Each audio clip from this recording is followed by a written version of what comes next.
We are here though, Paul, to talk about the anatomy of a transfer. If you've got a unicorn like Trent, it's very difficult to find a backup. You know, so I think we saw Joe Gomez trying to do it. We saw Conor Bradley try to do it. Saw a few people try to do it, like going inside and playing that role, but they always looked a bit like a fish up a tree because it wasn't. I've never heard that. But they did. They looked a bit like a fish up a tree. And there's a transfer app. It's basically a networking app. So now it allows players. That's why you're seeing a lot of players now that are represented by smaller agencies, or you're seeing them represented by the mum or the dad, because you can sign up and pay to be part of the transfer room platform, and you put your client's profile on there. It's like LinkedIn. It's a networking app for football transfers. Yeah. So like you'd have, so when if you were to go on that today, obviously you need to be a member to look. It's a private site. But if you were to go on there now, it would tell you all the clubs that are looking for a left back that are signed with the platform, like right? That, yeah. How much they've got to spend, what age they want the player to be, so how much they've got to spend in transfer, how much they've got to spend in wages. Some of that stuff just absolutely blew my mind. Hello everyone, welcome to the Redmen TV. It is Pressing Matters with Paul Dalglish and me, Chris Pajak. A big thanks to oosh.co.uk. Yes, indeed, Oosh are our partners for this show, and we love them very much, and you should too. You can get over to their website, oosh.co.uk, and you can get involved in draws like this, the iPhone Air, £1,050 cash, 69p to get in. If you use the code Redmen, you get 20% off, so get over there, get involved, and good luck, of course. So yeah, big thank you to Oosh. We are here though, Paul, to talk about the anatomy of a transfer. Anatomy. It's a big word, isn't it? It's not that big. It is for a footballer, Paul. But it's quite an unusual word to use. Yeah, well, you know, you're going to have that mysticism and all that, like, you know what I mean? Yeah, that's a big word for you. No, only kidding. So obviously, listen, I think we wanted to talk about this, and it's something that me and you had a coffee about this probably 9 months, because I was sort of planning a mini documentary at the time, and then when we had the coffee I was thinking, don't need to interview a load of people, could literally just interview you about it, because you've you know, if anyone new to this, Paul has done everything in football. So you've been a player, you've been a manager or a coach, you've been a GM or a sporting director, you're an agent currently as well. Like, you are probably the most perfectly positioned person to talk about how it all comes together. Yeah, I'm not saying I've done them well, but I've done. But I've done about every role in football. But it's just, so obviously I've been a player and I moved on transfer deadline day, and then I've obviously been a manager signing players as well. Now the deadline's a little bit different in America. It's at different windows because it's summer season in America, where it's the winter season here, so they actually abide by different windows, and then obviously now transitioning to having a sports agency, I've been on that side of it as well, so it's pretty rounded knowledge of the transfer industry. So I wanted to talk about the timeline of a player, but I'm assuming a timeline of a transfer, kind of assuming it's different for every case. So you were transferred on deadline day. When did you find out you were going? Oh, it was really, really late. It was really, really late. And I was at Livingston at the time. And I was really happy at Livingston. But I'd taken 2 years out of football, so I didn't really have that much time left, you know, to move back up, so to speak. And I'd played the start of the season for Livingston up until Christmas, and it was transfer deadline day in January. And Hibs came in for me, and Hibs had a great team at the time. And they came in for me, and it was actually, the manager of Hibs at the time was a guy called Tony Mowbray. Okay. Was he at West Brom? He was at West Brom, but he was a player at Celtic when I was a youth player. Okay. I used to clean his boots. Oh, right, okay. And so he's just one of the best guys that you can ever meet in football. He's such a good guy, and it was a real tough one for me because Paul Lambert was the manager at Livingston. Okay. And I loved Paul, and he gave me my chance about, and I felt really loyal to him. But when Hibs came in, I was like, I really want to go. So I actually drove over to the stadium at night, and I'm sitting with the I'm sitting with the chief exec late at night saying, she's going, we don't want you to go. And I'm going, but I want to go. I said, I've not got much time left in my career. I said, it's a huge opportunity for me to go and play for a bigger club. I said, listen, I really want to go. I said, I'm not going to cause any trouble, but I want you to know that I really want to go. So they accepted a bid in the end. And it was funny because Livingston offered me a new contract. I think they were having some trouble at the time. They offered me a new contract. And it was funny, they offered me a new contract at the time for less money than I was on because they had issues, yeah. But they offered me it for a longer period of time, but for less money.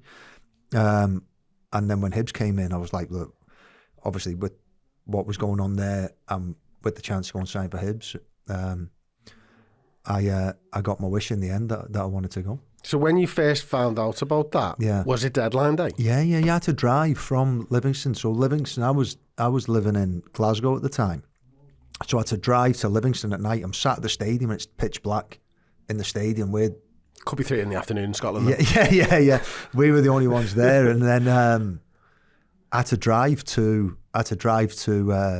Easter Road, Hibs, I had to drive through to Edinburgh to make the deadline, sign all the paperwork. So drove any into medical the cab. done or anything like that, or was No, I didn't have a medical at that time. I don't think I was valuable enough to need a medical. But no. So not every transfer up and down the pyramid has a medical. No, I think what they might do is they might ask for your medical records. And that's mental to me. Yeah. I did not know that.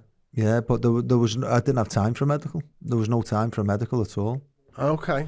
So we've done that, but then equally, I take it when you've been sort of a GM or a coach, you're planning your transfers months in advance. Yeah, and what you want, everyone, listen. What I try to do is I try to get the transfers in as early as possible, because when you get to the end of a transfer window, then somebody naturally has more leverage.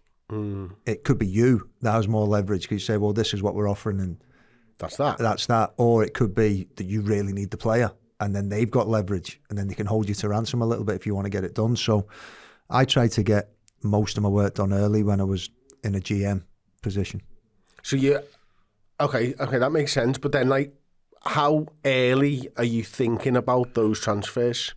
Are you thinking about them at the start of the season? Are you shaping the next window as the season's going along? One of the things when I was the GM is I think one of the most important things when it comes to transfers, and this isn't really talking about the transfer window, it's more football planning. So if you have a clear game model at the club, then it doesn't matter if it's the January window or the summer window that the player becomes available. There's still the right profile that you're looking for. Mm-hmm. Now, if you've got a club methodology, it makes recruitment much easier. Whereas if you've got a manager that has their own philosophy, so if you look at Man United at the moment, they've brought in a manager, Almiron, who obviously they've moved on now, but he played 3 at the back. So all the recruitment, and he was stuck in his system that he wanted to play that way. All the recruitment done before he came in was built on a back 4 and building in profiles. So all the work for years of recruitment, tracking, speaking with agents wasn't as valuable as soon as they hired Almiron. So then now they've got rid of him, and I presume they'll go back to a back 4. So all the work that they've been doing for the last couple of years might not be relevant. Now there might be some players that still fit into both systems. But what I was very, very, I found very important was when I was working as a GM or technical director, that we had a clear game model in place so that it gave everybody direction. So you always knew what a left back looked like. You always knew what a left winger looked like. You always knew what a centre midfielder looked like. And that profile remained the same regardless of what window you're in. Just touching back on Liverpool there, you said left back, we're going to move it to right back. Yeah. Obviously, we had someone who probably wasn't high on Liverpool's profile of right back in Trent Alexander-Arnold for years because he was kind of a bit of a unicorn in that way. Yeah. Is there an acceptance from Liverpool's sort of side of things where it was a unicorn, it was a one-off, we have to go back to what the plan would have been at right back? Or do you go and seek someone else to do something? Do you know what? And when you go to Trent wasn't a unicorn for years. It was only in the last couple of years when he started going inside and playing in central midfield from right back. The first few years, him and Robbo were unbelievable, playing as orthodox attacking fullbacks. And I think they, between them, the amount of assists that they had from being wide, and then they had the flat three in midfield that protected them when they went forward. So it was only really in the last couple of years. But what that does is, if you've got a unicorn like Trent, it's very difficult to find a backup. So I think we saw Joe Gomez trying to do it. We saw Conor Bradley try to do it. Saw a few people try to do it, like going inside and playing that role, but they always looked a bit like a fish up a tree because it wasn't. I've never heard that sound. But they did. They looked a bit like a fish up a tree, and it's normal. So when you have somebody who it's like when you've got. I thought you were going to say fish out of water. And you come out with fish off a tree. That's why it killed me off so much. So yeah, well, so yeah, I'm going to use that. I'm going to use that, mate. Yeah. Well, yeah. But it's very, very difficult. It's like when you've got a player like a Messi. When Messi played, in the false nine for Barcelona, you don't have another one. Yeah. So you do get some players that are outside of kind of recruitment strategy, if you like. Yeah, absolutely. Because that makes perfect sense. You've got these profiles and you're building these things, and we've seen Liverpool and quite famously wait for players like a Virgil van Dijk and stuff like that. When you've been in those situations, or when you look at Liverpool, do you think that's the best way of doing it, to just not be dragged into these things and just do it on your own terms? Well, what I liked about when Jurgen was in charge, and I really, really, really respected it, to be honest, because he had so much comfort in his position. What you see a lot of managers do is they get desperate and they'll sign the third choice or the fourth choice because they can't get one or two, and they'd rather get somebody in than get nobody in. What with Van Dijk, what I loved about, there's only a certain amount of money you can spend. And what you do see in football quite often is somebody will spend the money on option 3 or 4, and then they don't have the money for option 1 if it ever becomes available, or option 2.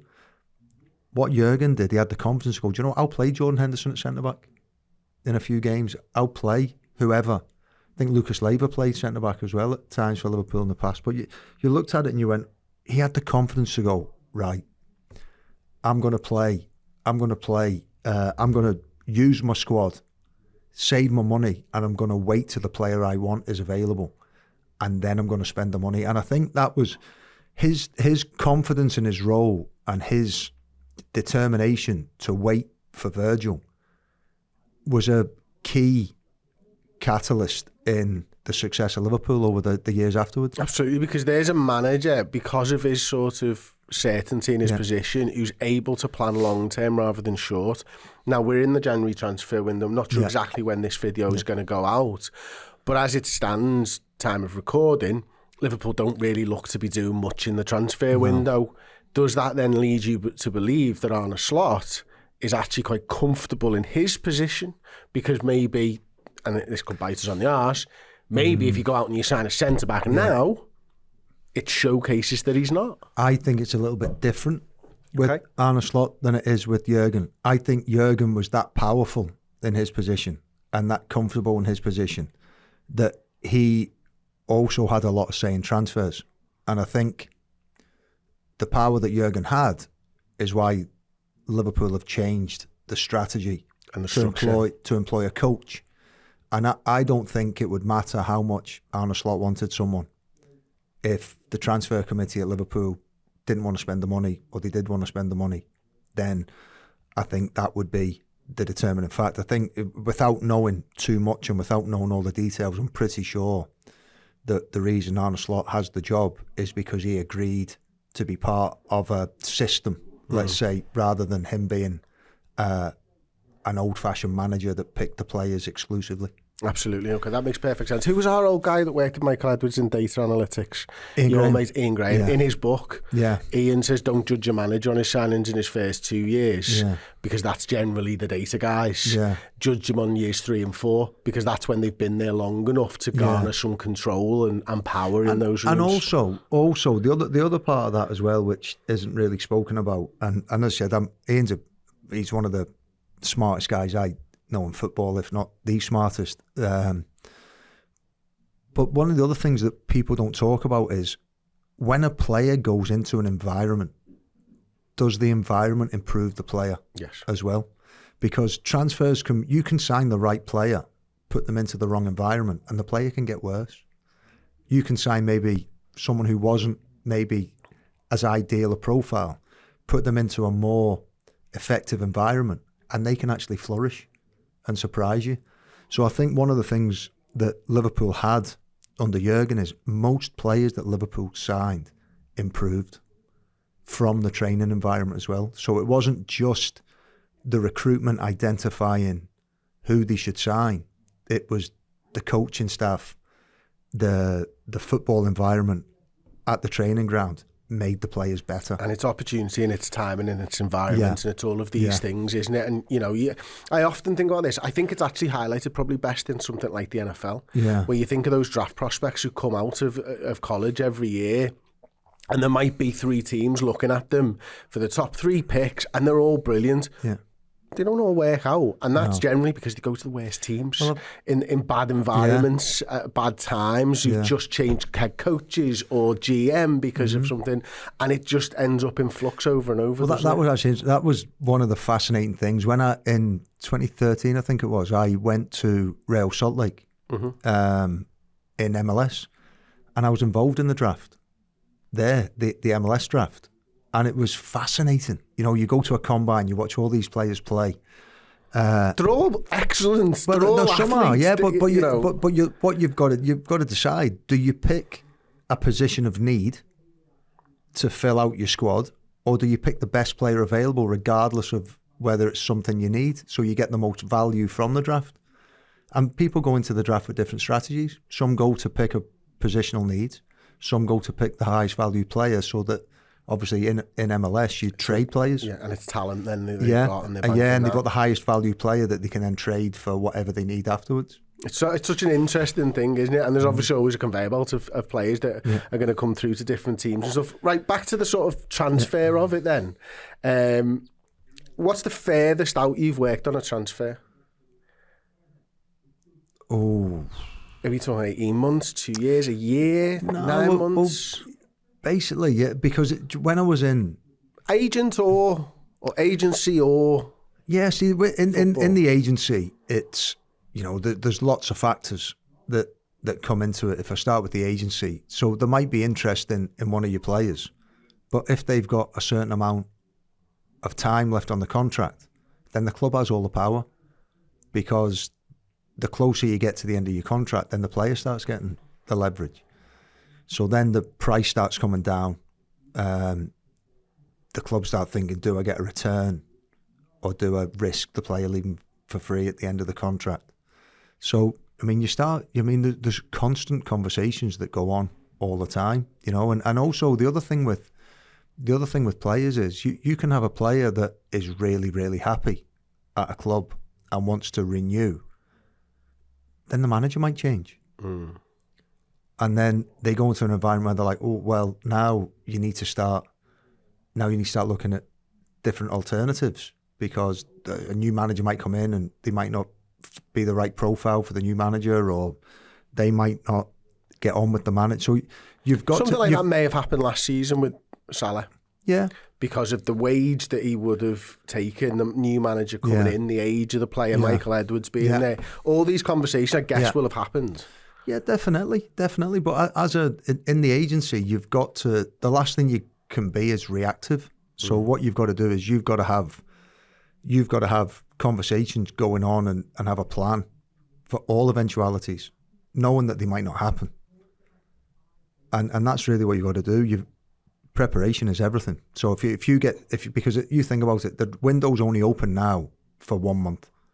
So if you've waited till now to be organised, then you've not really got much time to get things done, because things take a long time to do. But if you're constantly through the season tracking, if the player was ever to need to leave the club and go somewhere else, who's looking for that profile? You know, what teams need that? Is there someone who's had a long-term injury in that position? You know, is there someone who plays the similar style of football that you would then want to look and go, okay, my client would fit in there, and then you just start having conversations. You start saying, there's the player's not moving at the moment. We're not looking to move, but just want to make you aware. That this is my client. If anything ever becomes of interest in the future. So talking about that then, and sort of specifically from the agency side of things, because it's what you know best, because you're in it right now. Like, you've got players on your books who might be looking to leave, and they turn around to you and go, Paul, I want to leave. Yeah. I'm a left-footed left back who's 23 years old. God, I wish I was 23 years old. Yeah. I didn't give you my position in foot though. They were right. Your position on the couch. Yeah, left back in the changes. And then how do you find me a club? Well, there's many ways. So it's like everything in Technology has changed football from when I was a player to now. So it used to be that you'd have an agent or an agent that worked for an agency that would then have a network. And then if you would speak to your agent and say, look, I need a move. The manager's told me I'm not part of his plans. I want to go. Then you would have, it used to be that's why the big agencies got quite big, because they had multiple agents, and that increases your network. So if you were then to come, if one of your clients came home from training, you would say, look, we need to find a club for this person. There might be an agent that's based in America. There might be an agent that's based in Italy, agent that's based in Spain, all part of the same company. You could then say, look, please let me know if you can find a home for this player. And that was the way it were. But what's happened now is, like everything, technology. Just like you've got dating apps, or you've got different social media apps. There's a transfer app as well called Transfer Room. So wild. Yeah. So basically, it's basically a networking app. So now it allows players. That's why you're seeing a lot of players now that are represented by smaller agencies, or you're seeing them represented by the mum or the dad, because you can sign up and pay to be part of the Transfer Room platform, and you put your client's profile on there. It's like LinkedIn. It's a networking app for football transfers. Yeah. So like you'd have, so when if you were to go on that today, obviously you need to be a member to look. It's a private site. But if you were to go on there now, it would tell you all the clubs that are looking for a left back that are signed with the platform, like right? That, yeah. How much they've got to spend, what age they want the player to be, so how much they've got to spend in transfer, how much they've got to spend in wages, and then, but also they might contact you. Because your player's posted on there. Yeah, but it's also, there's data on there, so it'll give you a data breakdown of where that player ranks in the squad, where the player ranks in the league, who the comparable players are, and there's a whole load. So what's happening? It's a bit like FB with the percentiles and everything else. Yeah. No, so it's like there's like loads of information on there. You can put short video clips up there as well. You can, and then it's got basically, but it tells you which person you're connecting with from the club. So clubs would sign up to be part of the platform, and then it might be the sporting director, it might be the head of recruitment, it might be whoever, and then you'll get a message from them saying, hey, I'd like to find out a little bit more about your client, what's the situation. But what's also happened in football is, it used to be that, and again, the big agencies were like, there's a reason why they became so big. It was because it used to be, before data became so big in football and before transfer committees, it used to be, if you had a relationship with a sporting director or whoever the decision maker was that made transfers, you could half push a transfer through if you had a relationship. Do you know what? Yeah, we'll do a deal with them. Whereas now, with so much data being used, the clubs that actually use data, they don't want a sales pitch. They just want to know the player's name. Then they'll go into their platform, their internal platform, and they'll tell you about the player. So it like the sales pitch, like you don't really sell your players anymore.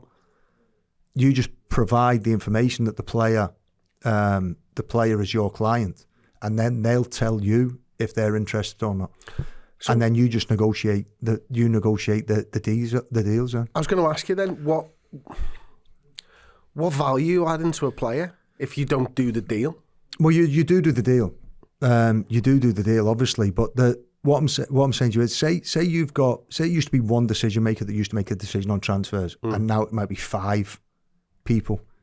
So if one of them, they all have to agree, and there'll be people in the medical department that will go. I'm talking.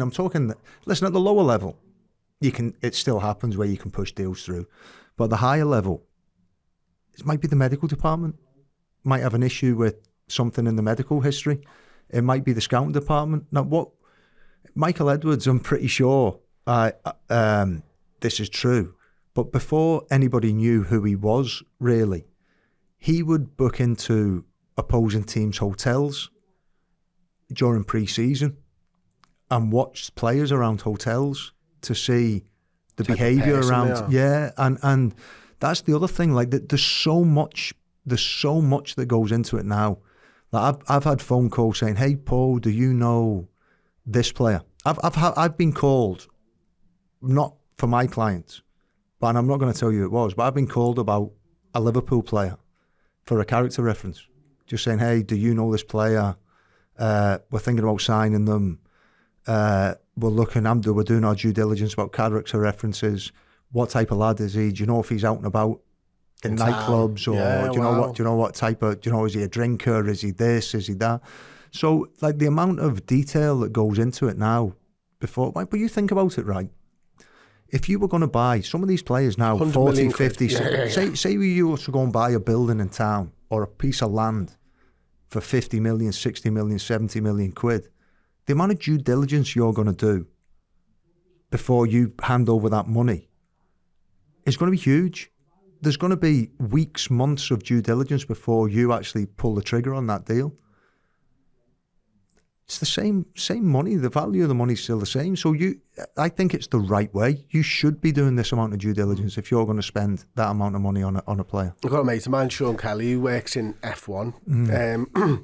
And he's worked in F1 a long time. Yeah. He describes it as industrial espionage, broken up by a race on Sundays. Yeah. And that's kind of the football transfer side of things as well, isn't it? You're looking for every minute sort of detail that you can possibly get out of things. Yeah, definitely. But as I said, it has changed, and now there's a lot more technology involved. So even from your ability to identify clubs, like you could actually go into this platform and say, recommend 3 clubs in wherever that would be an ideal suited for my client's profile.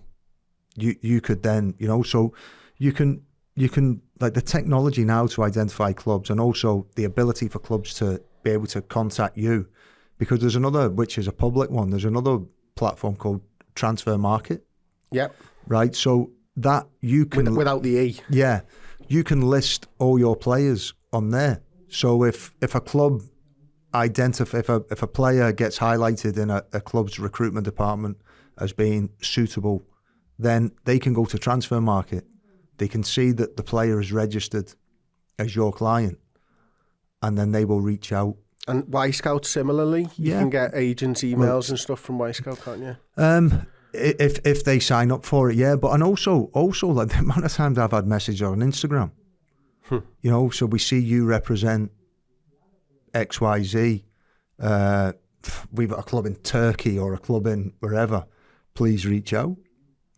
So Instagram DMs, man, honestly, they're sliding in the DMs. Clubs are sliding in the DMs. No, not football clubs. It'll be like agents, but it'll be more agents trying, because what you've got to do is you've got opportunists as well.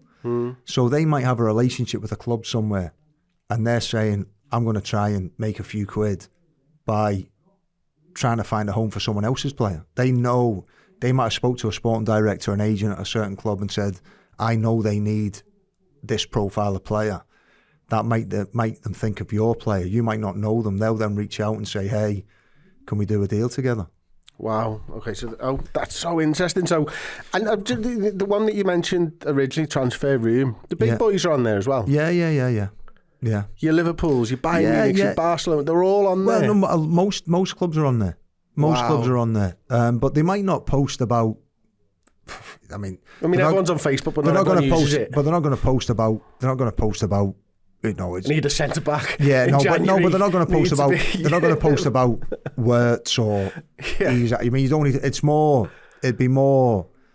Like the top ones aren't really on. I'm talking about the top transfers. They wouldn't say, "Oh, we need a centre forward. We've got 150 million to spend," because there's only But the thing is, there's only maybe 3 players in the world that fit that bill. Yeah. So it's more for the masses, really. But you get some pretty big budgets on there that are looking for certain profiles. That's so mad. Like it's so insane. So okay, as an agent, obviously we know how the football clubs use data. How is an agency to use data, or if you do? Well, this is the key, right? I think the way it's going to go as well with AI as well is, I mean, AI is going to come into football transfers at some point. Just how is, it's not if, it's how and when. And if you could go, you could go onto ChatGPT now. You could put your client in, and you could say, "Give me a list of clubs that would be suitable for this client," and it would give you pretty good suggestions. You got a client we should try it for? No, well you could, but you could do that, right? You could do that. But what's going to happen is it's going to be, it's going to be like, even you can put in. You could put into it, if you were going to negotiate a deal, can you might say, give me some suggestions on clauses I could ask for, or give me some suggestions on.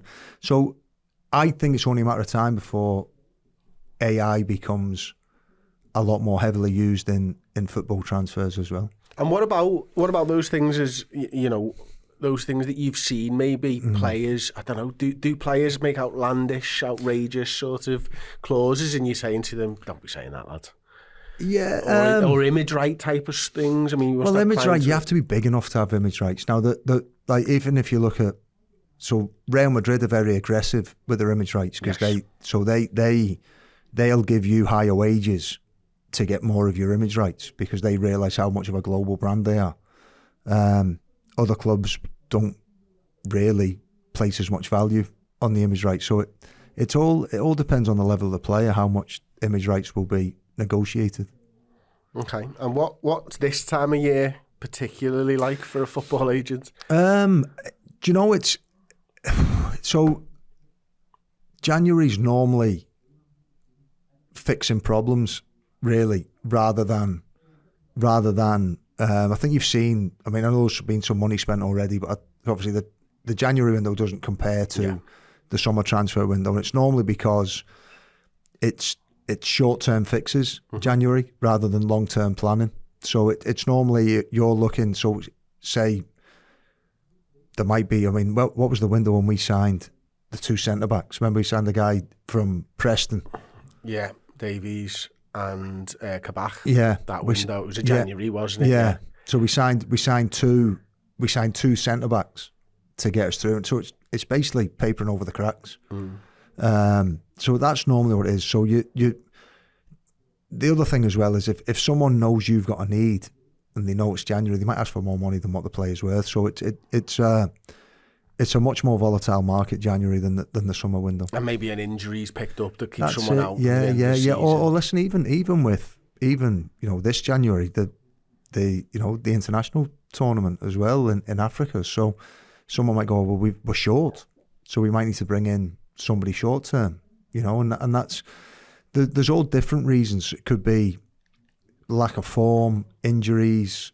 It could be a manager's come in that you've brought in a new manager that wants to play a different system, and they're a couple of pieces short to play the way they want to play. But yeah, it's normally short-term fixes in January. And then the one sort of final thing that I don't think as a football fan I don't know about is what type of lawyers get involved in insurance. Yeah. And what's all that like? No, definitely. No, the lawyers are huge. We work with it's a company called Level, they do a lot of the big transfers, and they're invaluable. I mean, I used them because basically the FIFA agent exam is basically a law exam. Okay. That's basically what it is. It's basically, so to pass that, you've basically got to study. So I actually used Level to study for the course as well. So they do a training course for agents to help educate them to pass the exam. A guy called Dan Lowen, who's brilliant. He's done a lot of the big transfers in world football. And to be honest, it's like who? Just for anyone watching. I think they were involved in Haaland. I'm pretty sure. Wow. Okay. So I think they've done some huge ones. Obviously, I think a lot of what they do is confidential. It's confidential, but I'm pretty sure they were involved in that one. But we will, if it's any, we won't send any contracts back without having lawyers run their eyes over it. If it's a contract of any level, obviously there's a lot more to go through the higher the money involved, but it doesn't, even if it's a first pro deal, we'll have the lawyers look over it before we send anything back. And can that slow down deadline day signings? Does that mean that, because you never hear of, the lawyers never got back in time? Yeah. I've never heard of it, but I can imagine these contracts are massive, and having read big contracts, fuck me, they're boring. Yeah. But that's the thing, is they know, they kind of know what to look for as well. And the more you do it, you know what you're looking for as well. And I said that's why I think now there's so much money involved, and there's very few transfers that start on deadline day and end on deadline day. Mm-hmm. Those courts will have started a little bit of time before. And what about player insurance? The clubs have insurance on players if they're injured. But then what you can negotiate in a contract as well is you can negotiate personal insurance that the club cover the premium. Mm-hmm. So that would be a responsible thing to do for your client as well. So career-ending injury, negotiate that in the contract. And what does that look like for a run-of-the-mill Premier League player? Yeah, well, it depends how much because the insurance, it's like if your car's worth 100 grand, then your premium is going to be higher than if it's worth 10 grand. And the same with footballers, so if all depends on probably they'll take into consideration the value of the player, what the wages are, because that's obviously what you're insuring against losing. And then obviously they'll take into consideration their injury record as well, if they've got pre-existing injuries that could end up ending the career. It's so mad to think about all these things. I mean, the insurance thing blows my mind, like the lawyers thing, but the football transfer room thing is like, it feels like Football Manager. It feels a bit like you're looking at a Football Manager thing where you're saying sort by interested, positionally available on the transfer list. It kind of is. It's so mad. Yeah, no, it kind of is. That's kind of what it's like, and you can actually filter. So you could say just, and then what you can do is it's a bit like, I don't know what you've related, but you get a certain amount of player pitches. Oh, and then you time out. You get 5, and then you maybe have to pay for more. Yeah. Oh, brilliant. But basically, like MailChimp for emails. Say you could pick 30 clubs to pitch a player to, and you get to do that with, say, 5 players, depending on how much you pay, what your subscription to the platform is. Mad, mate. That's MailChimp. You can send 100 emails for free, but if you want to send another one, we're going to charge you 2 pence. Yeah. So that was basically, so you would say you targeted 10 clubs in Spain, 10 clubs in Italy, 10 clubs, and what it can actually do, it can suggest clubs to pitch the players to as well. Oh, my head's falling off here, mate. So this is why I wanted to speak to you. Yeah. This is the interesting stuff that, like, I'm 43 now. Yeah. I've been a football fan my entire life. Until you told me about this transfer room, I didn't think it existed. No, well, they actually have conferences as well. So you can go to, they'll have a conference where sporting directors will turn up, agents will turn up, and it's almost like speed dating. No, it is, where you can arrange meetings when you're there to sit down and connect face to face and network. And so I'm pretty sure, I've got an email at the moment about the next one. So I guess, see, the thing is for me, right, it's normal to me, because but when you actually think about it and you talk to someone about it, you're like, wow, that exists. But you know, the mad thing is the players don't know. So I remember I was sat with one of my clients, And I said to him, we were talking about his future. And I was saying, look, I can pitch you to 20 clubs right now. And his head he had no idea. Because I think when players understand that you can use technology, then they'll reevaluate the role of an agent as well. So is it kind of hidden from them in that regard? The agent's scared of it? Or maybe, no, I don't know. Agency? I don't know. We embrace it. I'm an agent. I'm talking about it. I think you should use every resource you can to help your client. And at the end of the day, if you do a good job, your client will stay. If you don't do a good job, then your client won't stay. But I think your job as an agent is to use every resource you've got to bring as many options to your client as possible, and to maximise any deal that you do. So, whether it's using technology to identify interested clubs, or whether it's using lawyers to make sure the contract is written in the right way, or the amount of money that you squeeze out of a deal is the maximum, then you should use every resource you can to do that. And we've not talked about this, but when we were planning the show, we've obviously not spoken through it. But I've heard you talk about one of the reasons you started the agency. And I think I'm right in saying, because it was a little while ago now, you just thought it was kind of broken. Yeah, the industry, is that right? Well, it was very transactional. And my thoughts are, you should only have an agent if they bring you more value than they cost you. That's my thoughts. So unless you're bringing more value to your client than you're costing them, then why should they have an agent? And one of the things where I'm as you said, I've done every role in football. So I've got my pro license. So I'm someone who likes to be qualified. So I've got the highest coaching qualification you can have. Because ultimately, if you're looking after a young player, one of the most important things you can do is give them feedback on the performance that is independent from the club. Because the club's going to tell the player what they need to do from the club's point of view. As an agent, I think your job is to tell the player what they need to do from an independent point of view as well. But you've got to be really careful. You've got to understand what the club wants as well, so you don't contradict what the club says. But at the end of the day, you represent the player. The people that are giving the player information on the club side are representing the club. So you want to try and be on the same page. You want to try and work together, but there is cases when what the club's telling the player isn't beneficial for the player long term. So then you need to have enough knowledge and insight to be able to tell the player that and say, look, this is the pros of what you're doing, this is the cons of what you're doing. And then you've got to provide them with all the information. I can sit down with a player after a game, as I said, pro licensed coach, and I can break down, if they want it, the performance. I can break down kind of maybe the insight of maybe why the manager's asking them to do a certain thing. And that's hugely valuable. I also graduated from the FIFA player agent program. There's only been, the second one's going on now. So there's only maybe 35 people that did that course the first time. There'll be another 35 doing it now. And then I passed the FIFA agent exam as well. So it's like I've got all these assets. Obviously being a player, being a general manager, being an assistant coach, being a head coach. I've done all these different roles so you can give insight from the other side as well. But yeah, it's just I did it because I thought, well, how do you do it differently? How do you do it differently? And for us, it's with the technology now, the network's nowhere near as important as it used to be. Although I've got 2 generations of contacts in football. My dad was involved, I was involved, and as a player, as a coach, America, Scotland, England. So I've got a pretty good network anyway. But as I said, it's not really, my network 10 years ago was much more valuable than it is now because of technology.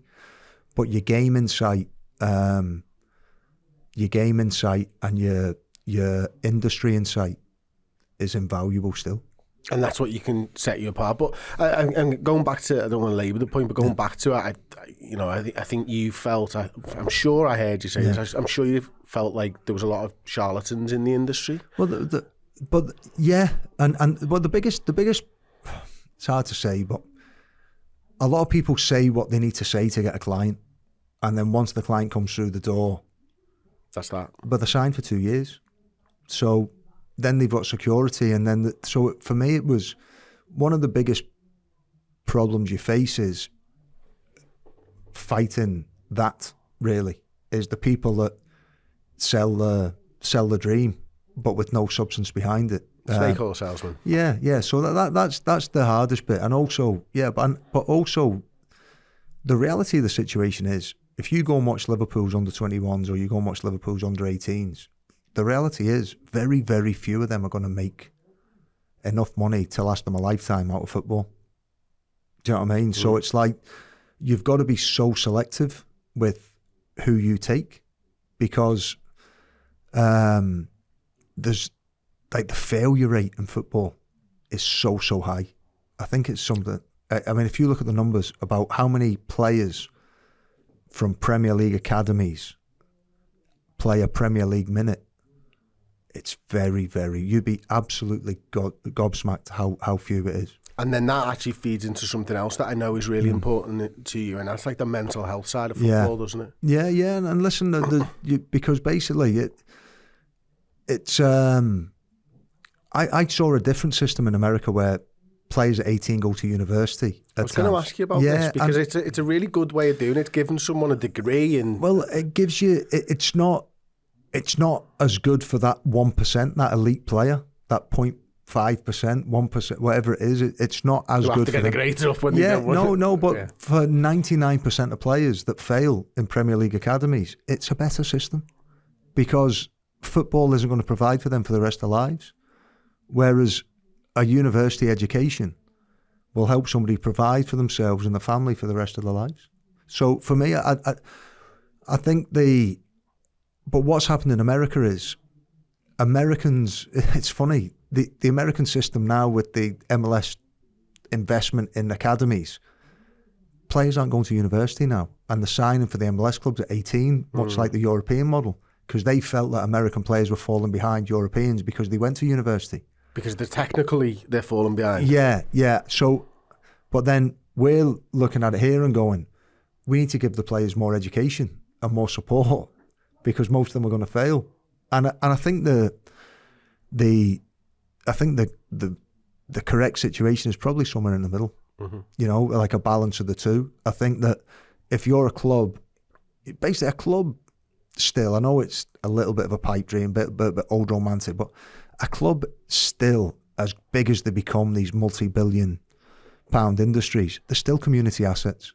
And I think if you're bringing kids from your community into your programme and you're training them to be a footballer, I think you've got a responsibility as well to help them if they don't make it, not just help them if they do make it. And do you see a difference in clubs in and around the football pyramid that do that? Some do it better than others. Yeah, I think like the welfare, the kid welfare in football clubs now is night and day different to when I played, and that can only be a good thing. Mm-hmm. Okay, and one final thing, and it's something that I was talking about with somebody else a couple of days ago, actually. I thought it was quite interesting maybe to interject at this point, a mate of mine. And he was talking about how maybe more female footballers are going over to America and going into that system, because actually on the female side of the game, the American soccer seems to be one of the world leaders, and they get that sort of thing. Is that something that well, the league is. I mean, I myself, I always represented female players as well. And I've done quite a few deals for female players. But yeah, I mean, I think because there's a lot of opportunities in university for female players in America, because they have rules, because the universities have to spend the same amount of money on men's sports, or a comparable amount of money on men's sports as they do on women's sports in the universities. So if you've got an American football team that has 45, 50 players on it. Are we talking soccer here? No, American football. NFL. No, if you've got a program in America that's American football, how many players are on that team? I think 63 in a roster and a normal one, maybe. So it's a lot. So you've got a lot of players, and you think about the amount of investment on training facilities, the amount of investment on coaches, the amount of investment on equipment, all these different things. They then have rules where they have to invest a comparable amount in women's sports. So a lot of times it's the women's football team that gets the women's soccer team. That gets invested in. So the facilities that the girls have over there are absolutely unbelievable. Unbelievable. And also... And there's no much... I take it there's not a disparity in wages either between... Not much of a disparity in wages between maybe a European academy and an American academy. Well, you wouldn't get paid in America. They can't, because then you... So basically... But they give you your living costs and all that type of stuff. You can give you reasonable expense, but in America, basically, because if you get paid, then you lose amateur eligibility. Now, it's changing in college, right, where you can now get paid as a student athlete in college. But before you go to university, to college, if you get paid to play, then you lose amateur eligibility. Now, what that does is it then eliminates your right to play college sports. Yes. You can still go to university, but you just can't get a scholarship to play sports. So it's a little bit different. Okay. But do you think more women from Europe will end up in the American soccer system? Well, there is, yeah. There's a load there already. And I think what they'll have is they'll have a certain amount of international spaces in schools for international students, within the team. But there's more and more going over all the time. The women's college soccer is a lot stronger than the men's college soccer, because, as I said, a lot of the best male players in America are choosing not to go to college anymore. They're choosing to go straight into the MLS Next program and playing underneath the MLS team's banner. Okay, and is that okay? That's fascinating. I didn't expect that we'd end up in the American system, but we did, Paul. I think that's a really interesting. I'll be honest, that was thoroughly enjoyable listening to you talk about that, mate. I really, really enjoyed that, and I reckon, let us know in the comment section what you thought, because some of that stuff just absolutely blew my mind. So let us know in the comment section, and Paul, thank you very much, mate. A pleasure, as always. Yeah. Absolute pleasure. There you go. Preston Matters with Paul Dalglish in the bag. Don't forget to check out oosh.co.uk, the biggest, best partners in the industry. And we'll see you all soon on Preston Matters.